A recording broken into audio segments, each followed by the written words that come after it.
I am delighted to introduce Lindsey Ray Mcintyre this evening. Having known her since 1993, when she first came to Chapel Hill as a Canadian scholar from Mount Douglas Secondary School, did I get it? Yes, Senior Secondary School in Vancouver, British Columbia.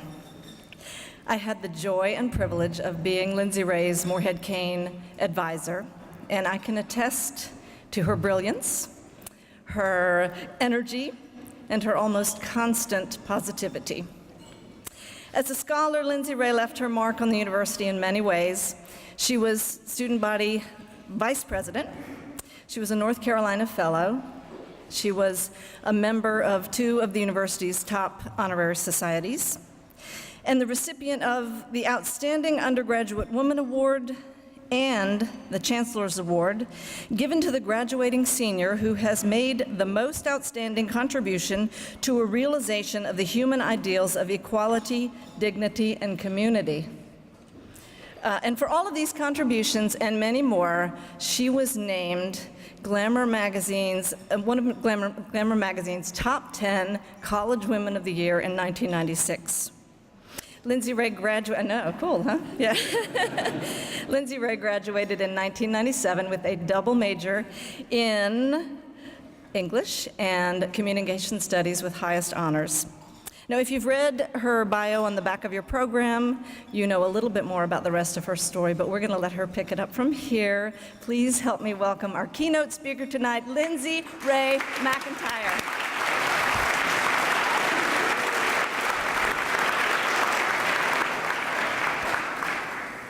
Good evening, Morehead-Cain staff, distinguished guests, and finalists. What an honor it is to be with you here tonight to celebrate your achievements and your candidacy for the Morehead-Cain Scholarship. Congratulations. When I started to think about my remarks this evening and to reflect on my journey, I realized that I graduated from Carolina in 1997. And then I realized that it is very possible that some of you in this room were not born yet. Or if you were very small. And you've grown from infancy until now, while I have grown my professional career. And then I thought perhaps I should be talking to you about when dinosaurs walked the earth. How is it possible that I am that old? Goodness me. I look out to this audience and I see such familiarity. You are polished and smart. You are articulate and ambitious. You are athletes and philanthropists. You are fire starters and game changers. Your school leaders and communities would define you as the cream of the crop, the brightest amongst your peers. But in this room, you've discovered your home.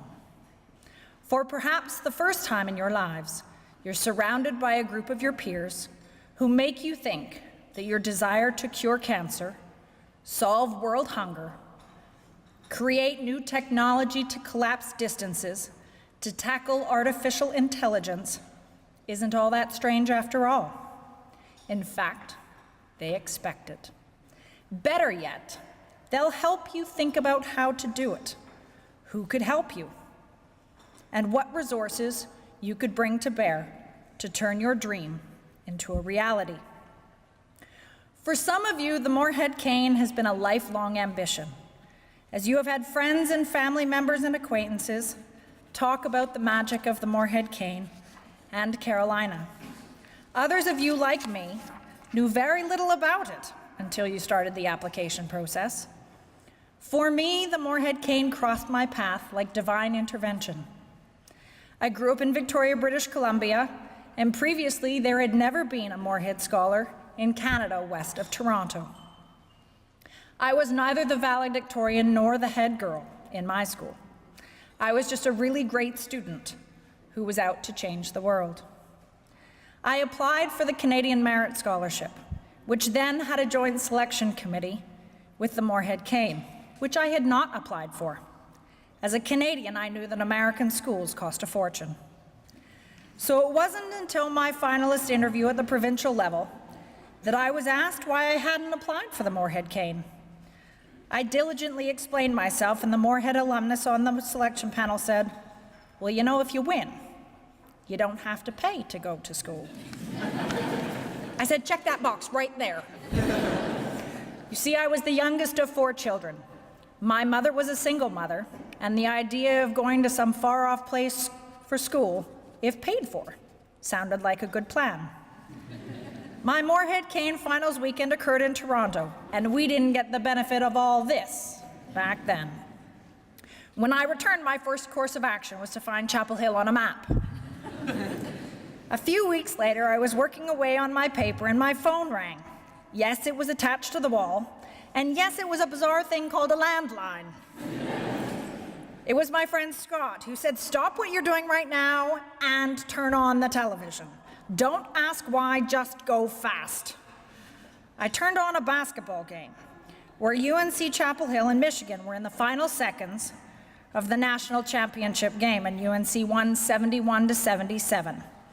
At that time, I had absolutely no clue what was going on, nor the urgency in me watching the outcome of this game. Oh, I had so much to learn. And indeed, I did learn the magic of camping out and shouting from the bleachers or the bar stools, tailgating parties and disliking Duke without any real cause. I forgave them enough to complete my MBA there some years later.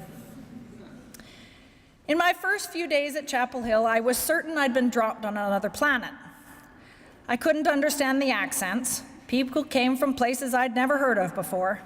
They ate things called grits and hush puppies and drank sweet tea that offended my Canadian self. We Canadians take our tea drinking very seriously, and it doesn't come with lemon or ice, I'll have you know. The day my mother was flying out, we sat on South Building steps, eating ice cream, staring back at this library. She looked at me and said, "I think you're being very brave." And with that, I swallowed hard and started introducing myself to everyone, joining events and clubs, and began to find my place in my new world. Because I was deep into running a not-for-profit for sports for deaf and hearing children prior to my arrival at Chapel Hill, the summer after my freshman year, I completed both my Outward Bound experience and my public service summer. Outward Bound for me involved 28 days of hiking through snow and blizzards in the Sierra Mountains outside Fresno, California. It was 28 very long days, I won't lie. I had been a very competitive athlete most of my life. I had 3 older brothers, and I was tougher than most girls I knew. But this out in the woods, get to know others, learn your limits stuff, wasn't particularly fun. I learned on about day 20 that that was the point. Understanding your physical limits is one thing. Understanding your mental limits, or rather your grit factor, your ability to fall and pick yourself up again, literally and figuratively, is perhaps the greatest gift anyone could give you. I fought with a marmot on my solo.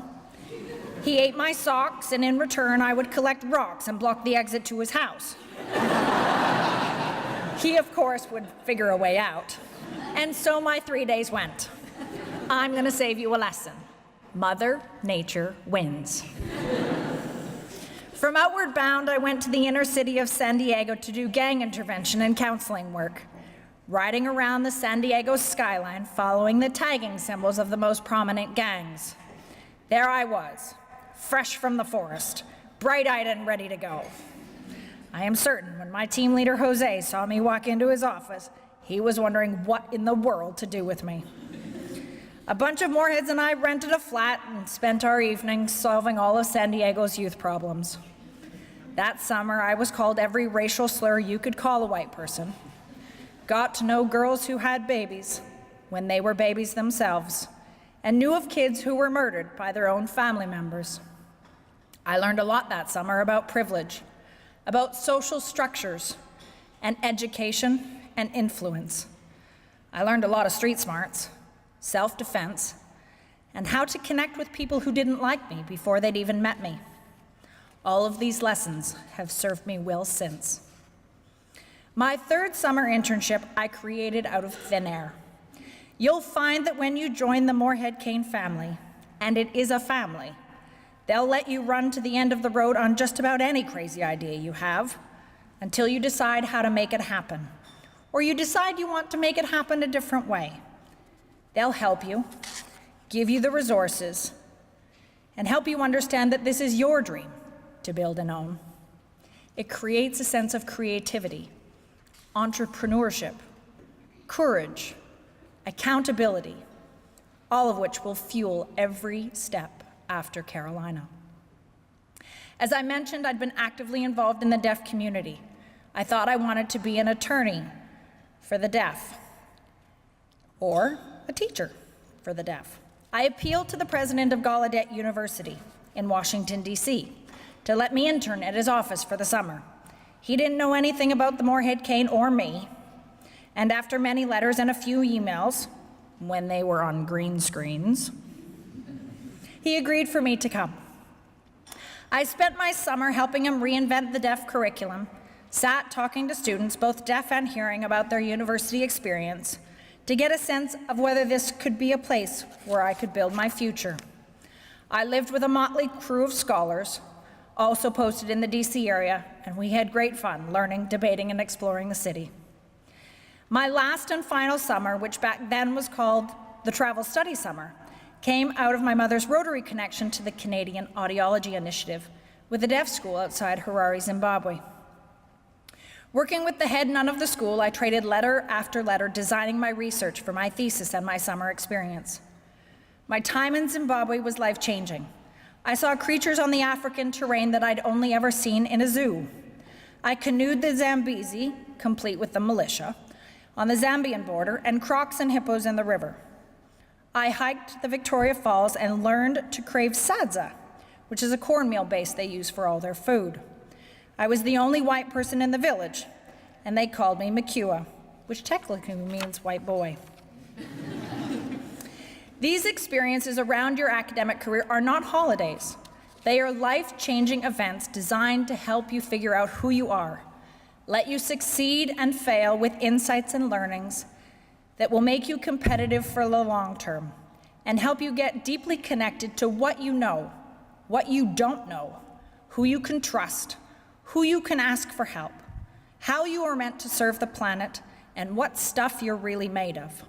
There are a lot of tears and heaps of laughter.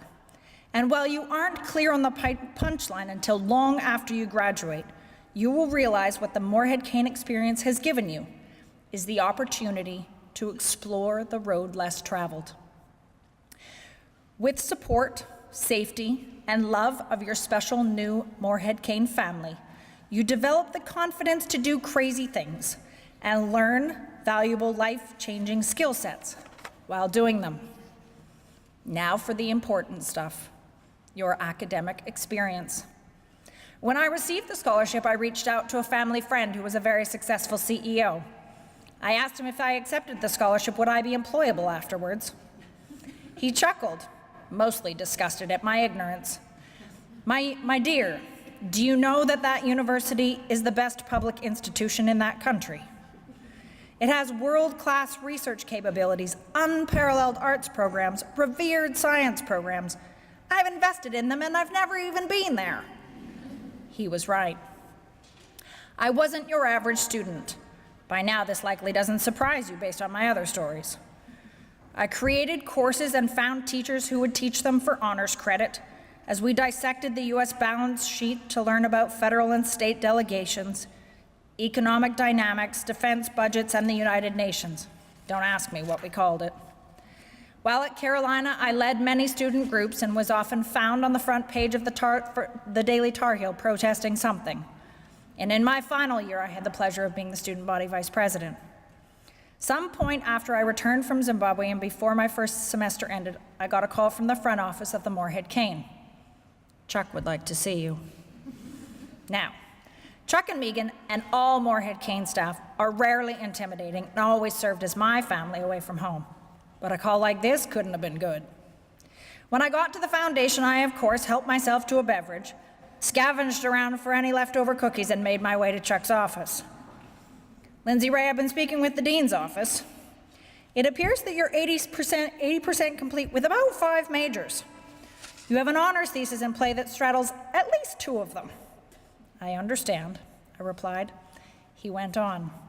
Do you think you could sit down with Bobby and maybe determine what 2 courses you can take between now and year end that will allow you to complete 2 of your 5 for diploma purposes? I laughed. You see, I had absolutely no idea what I was going to major in. I was having too much fun learning and exploring.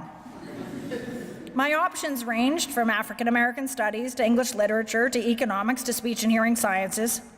You'll be pleased to know that I managed to graduate with highest honors. Just took a little bit of a nudge to get over the goal line. I was taught by many of the best in their field, and I spent hours after class debating, discussing, questioning. They were all so gracious and willing to entertain, engage, transfer their wisdom, all while making me take their exams and write papers, of course. My point is that you'll have the freedom to innovate, to design and create. And some days you'll win, and some days you'll lose. Joe Lohman, my first professor in psychology, took great delight in giving me a D on my first paper. I'd been on campus for no more than 3 weeks, and I got a letter on my paper that I had never seen in my life. I crawled into his office and broke down in tears. He looked right at me. I know you're a Morehead scholar, Lindsey Rae, and this is really average work. He spent the next 30 minutes criticizing my work so acutely that I crawled back out of his office more terrified than when I went in. Psychology. Who gets a D in psychology, for goodness sakes? I learned long after Joe Lohman that he had done me a favor. He set the bar high, really early, put a fire in my belly for the next 4 years. This student body is wicked smart, and you're going to have to work for everything you get. If you choose to accept the Morehead-Cain, and I sincerely hope for your sake and ours you will, you're certain to be sitting amongst some of your best friends for life. People who will stand up at your wedding, be guardians of your children, hold you to a higher standard than you hold yourself from now until you're old and gray. In my day job as the Human Resources Vice President for Leadership and IBM's Chief Diversity Officer, I have the pleasure of identifying, hiring, and growing the best technology talent in the industry. But I didn't start out with this career in mind. In my senior year, I did apply to law school, but didn't really know why I wanted to be a lawyer. I applied for master's programs for education, but I wasn't so sure I wanted to be a teacher. I even begged Chuck to hire me at the Morehead-Cain Foundation as a liaison. He wasn't having that.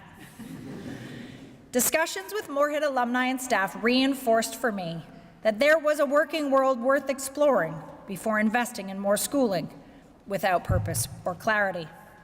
I took advantage of the peer networks and applied for positions at the banks. That's what everybody else was doing. As far as my student government studies, I had to attend the meeting for the Friends of the Library, and the man I sat beside heard my Canadian accent.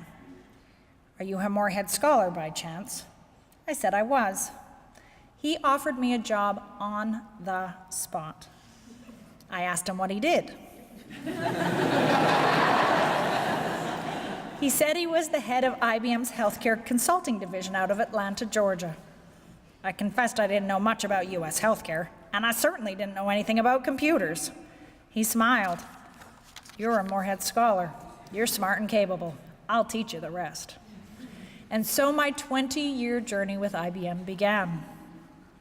I've traveled the world largely alone, started my life over too many times to count as I've moved 13 times in 18 years, including to Dubai and Singapore, where I found my husband, and we had 3 children in 3 years.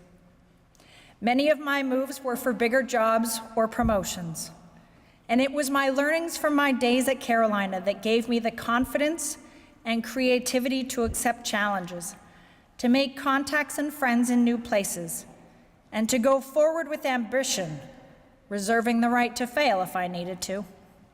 My very best friends and confidants are my Morehead mates, who themselves are incredibly confident and accomplished and brave.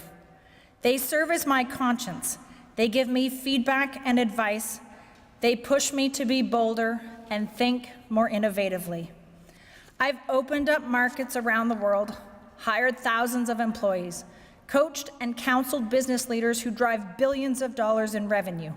And I can promise you, without exception, those who succeed, those who stand out, regardless of pedigree or diploma, are the people who are driven to solve problems with creativity, collaboration, and a sense of adventure, who understand how to connect to and lead global teams comprised of people from different cultural backgrounds, who can make bold and brave decisions, however unpopular, shine light on the future, and inspire the people they work with to follow them. In this incredibly global world with differing academic paradigms, it would be nearsighted to become too impressed with the American way of learning. There are many countries graduating brilliant students who have unbelievable academic training and success. Where the American experience, and particularly the Morehead-Cain experience, can provide you an opportunity to stand out, it is in the formation of your leadership identity, your leadership soul, if you will, your brand.